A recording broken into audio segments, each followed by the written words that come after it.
Hello et bienvenue dans ce nouvel épisode du podcast Allume ton biz.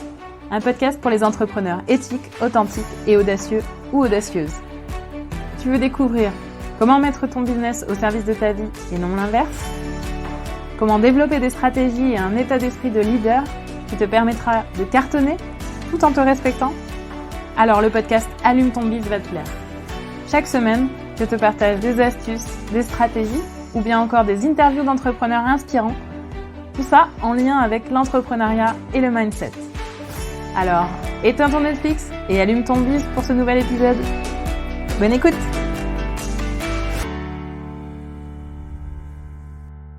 Hello! J'espère que vous allez bien et que vous êtes en forme pour ce nouvel épisode. Alors, pour remettre du contexte à cet épisode, pour ceux qui l'écoutent plus tard, cet épisode arrive le 3 août, donc en plein milieu de l'été. Période de creux, période où c'est un peu le désert, faut pas se le cacher. Alors, bien sûr, sauf si votre activité elle est justement liée à cette période, par exemple si vous êtes dans le secteur du tourisme ou celui des mariages. Mais sinon, pour les autres, c'est vraiment un moment où on a l'impression que tout le monde est en vacances et donc aussi les clients. Vous avez sans doute aussi moins de monde sur vos réseaux sociaux, peut-être moins de likes, moins de vues, moins d'engagement. Et c'est vraiment une période où on peut se sentir un peu désespéré, un peu démotivé finalement parce qu'on a l'impression de travailler pour rien.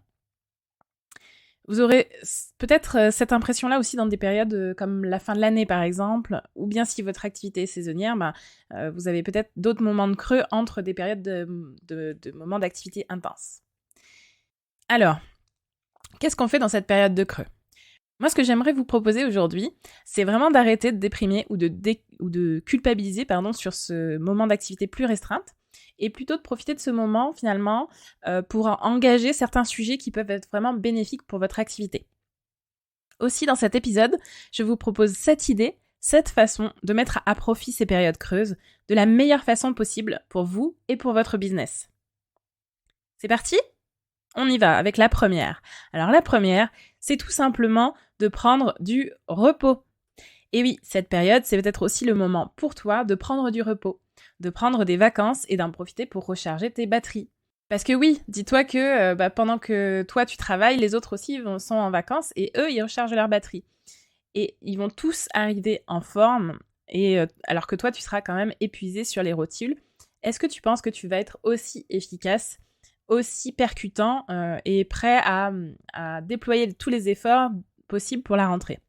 J'en parle aussi dans l'épisode 5, pourquoi il est important de gérer son énergie. Donc je vais pas m'attarder beaucoup plus là-dessus. Si ça t'intéresse, je t'invite à aller écouter donc cet épisode 5, je mettrai le lien en description. Et donc voilà, pour moi c'est important de vous proposer quand même cette solution en premier parce qu'il ne faut pas la négliger. C'est important aussi que vous puissiez recharger vos propres batteries pour servir au mieux les intérêts de votre entreprise ou de votre activité. Ok, donc ça c'était la première. Maintenant passons à la deuxième.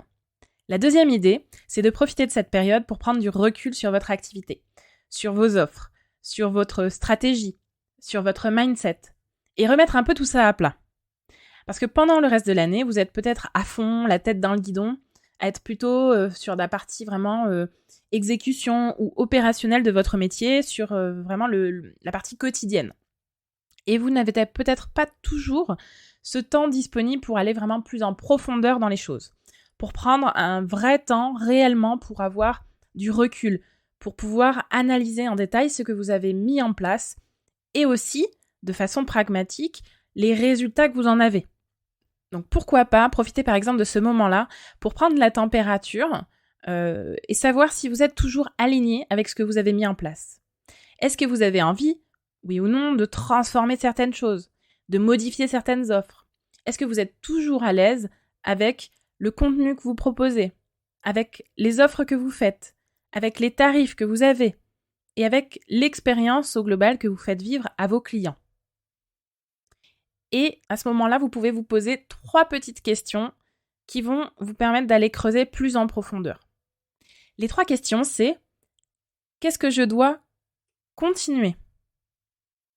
Qu'est-ce que je dois arrêter? Et qu'est-ce que je dois commencer?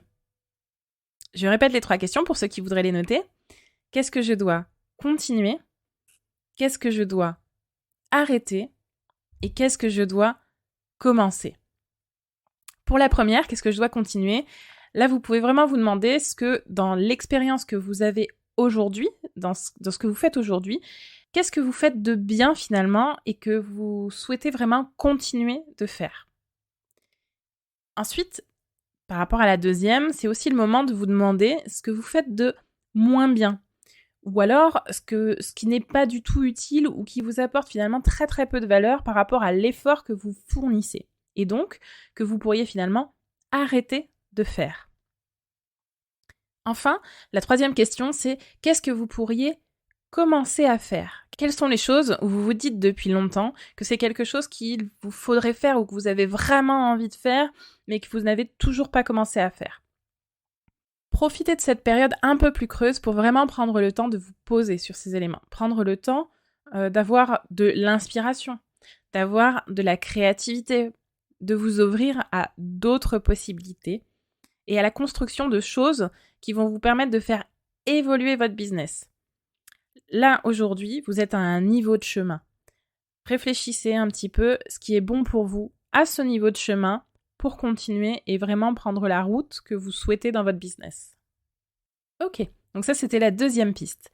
La troisième piste maintenant, pendant ces périodes creuses, c'est potentiellement aussi de vous mettre à préparer ce projet qui vous anime depuis longtemps, mais que vous repoussez tout le temps parce que vous n'avez pas le temps. Vous savez, la fameuse excuse « Oh, j'ai pas le temps, je ferai plus tard, je ferai dans 3 mois, dans 6 mois, ou quand j'aurai atteint 2K, 5K, 10K, 100K. » Bref, pourquoi ne pas profiter de cette période justement où vous avez du temps pour prendre ce projet-là à bras-le-corps et vraiment vous en occuper. Vraiment vous pencher dessus pour pouvoir le faire avancer.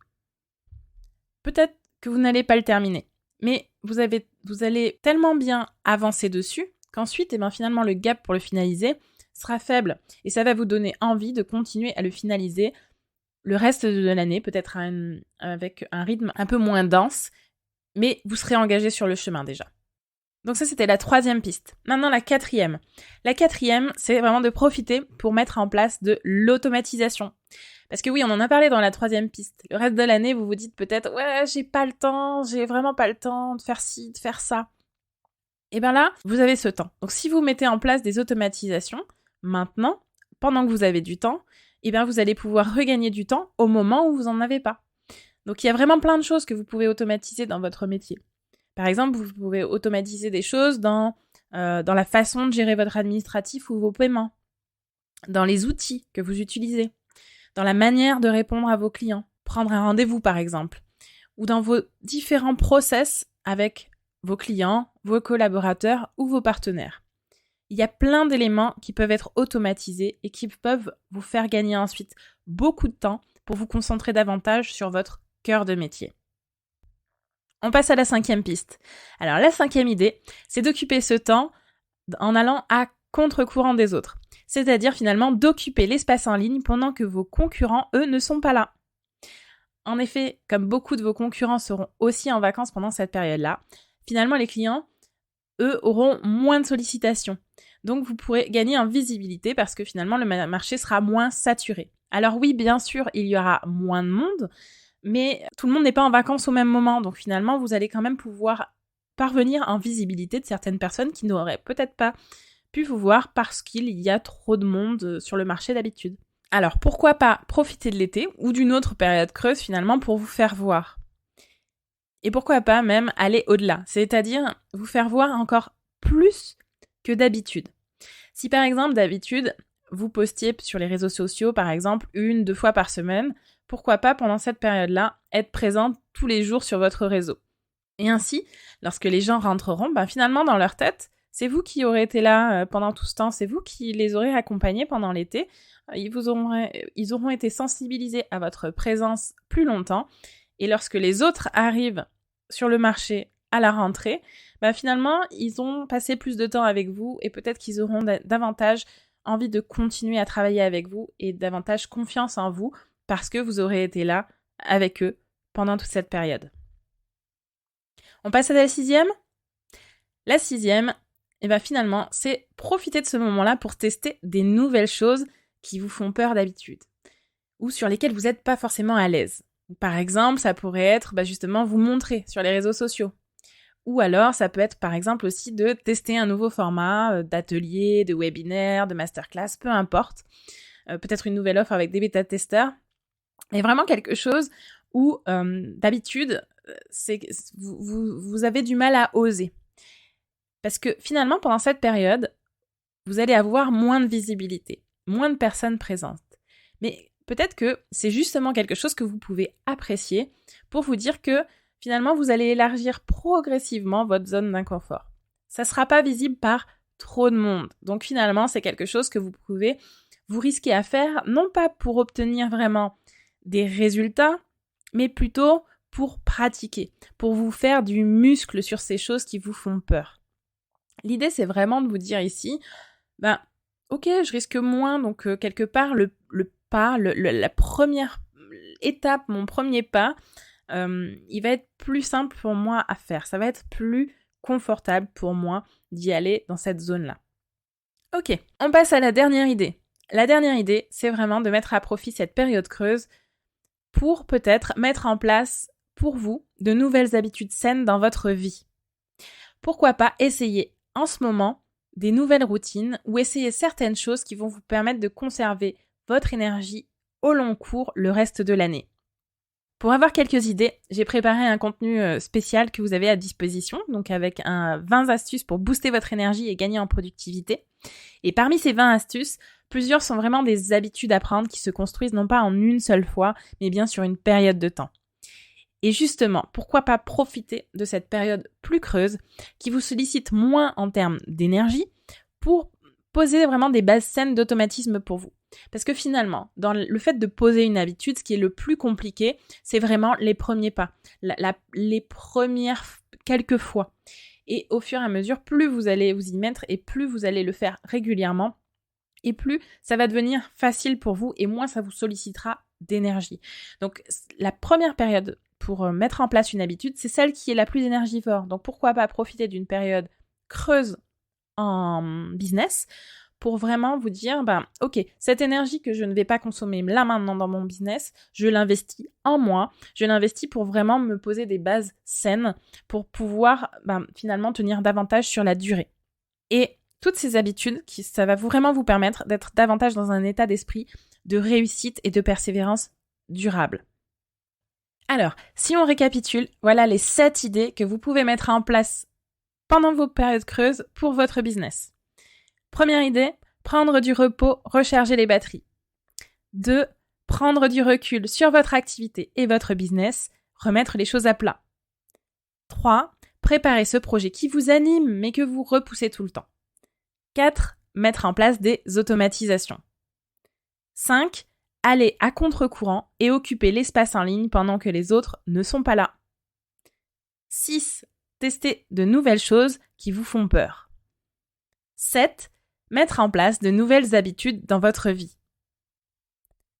J'arrive à la fin de cet épisode, alors si vous m'entendez maintenant, un grand merci de m'avoir écouté jusqu'au bout. Si cet épisode vous a plu et que vous ne l'avez pas encore fait, je vous invite à mettre 5 étoiles et laisser un avis sur Apple Podcast ou Spotify, car cela m'aide beaucoup à développer le podcast et à le faire connaître auprès d'autres entrepreneurs. Alors, un grand merci à vous si vous prenez le temps de le faire. Vous pouvez aussi me dire quel sujet vous aimeriez que j'aborde, soit dans les commentaires, soit en venant échanger directement avec moi sur Instagram. Le lien est en description. Et si c'est la première fois que vous écoutez ce podcast, abonnez-vous pour être informé de la sortie des nouveaux épisodes. Encore merci de m'avoir écouté jusque-là et à bientôt pour le prochain épisode d'Allume ton Biz. D'ici là, je vous souhaite une bonne journée ou une bonne après-midi ou une bonne soirée selon le moment où vous m'écoutez. À très vite, bye bye!